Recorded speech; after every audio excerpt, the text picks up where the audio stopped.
Една од демократските права на секој граѓанин е и правото на точно и навремено информирање. Пред 2 години Македонија се најде на 180-тото место од вкупно 180 држави во однос на слободата на медиумите. Ова го наметнува прашањето: дали со падот на медиумската писменост се создава простор за ширење на дезинформациите и го зголемуваат нивното влијание?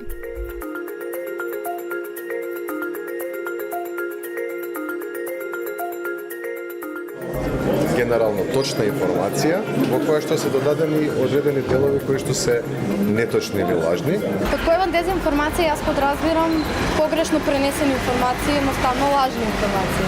Што се прикрадени или што се лажни информации. Најлошо нешто. Нешто што не си направила, ке речат дека си го направи. Тоа најдобро одговор ќе ви дадат медиумите, они најчесто шират дезинформации во држава. Значи секој вестник, секоја телевизија си пишува што се сака и се кажува. Нешто што се кажува необјективно, вака е, а се кажува белото дека е црно или обратно. Дезинформација, кажување на невистини. Тоа е дезинформација.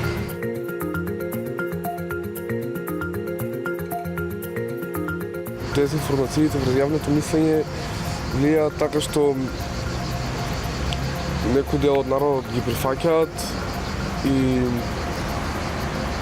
го имаат истото мислење како што се дезинформациите и продолжуваат да ги шират тие дезинформации, а некој дел не ги прифаќаат. Доколку ги има повеќе, тоа значи дека општеството е поподготвено да ги прифаќа и да ги користи. Односно општествата, бидејќи според мене нема веќе едно општество, доколку има повеќе јавности и они се конзументи на тие истите. Веќе луѓето не бараат точна информација, туку бараат информација која што ќе потврди нивниот политички или како да е друг став. Така да дури сега ќе почнат и да се развиваат и да се зголемува нивниот опсет.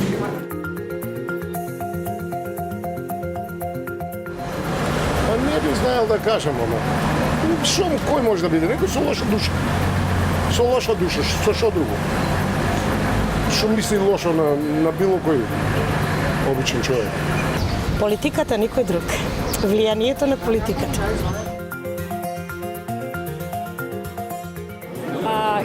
Медиумите ги делам на медиуми со интегритет и оние без интегритет. Интегритетот започнува од поединецот, авторот на сторијата, со оглед на тоа што сум постручна, да речем, во оваа проблематика. Прилично ми е важно кој е авторот на сторијата, а потоа и од кој медиум доаѓа. И затоа е важно и граѓаните да научат преку медиумската писменост и децата уште од најмлада возраст да може да ги направат основните разлики помеѓу тоа што е вест, што е информација, како медиумите треба да работат, како треба да се селектираат медиумските содржини, кои прашања треба да се ги постават кога користат, употребуваат информации кои што доаѓаат од различни типови на медиуми. Према тоа кој е зборува вистината. 100 пати кажана лага е вистина. Тоа ќе кажа. Во последно време одлучив да не верувам на ниеден медиум.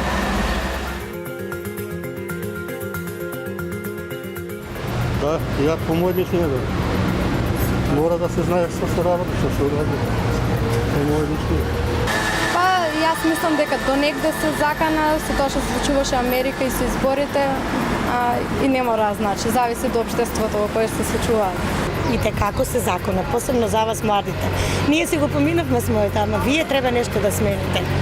Значи, дезинформациите се најопасното оружје во денешницата на 21 век.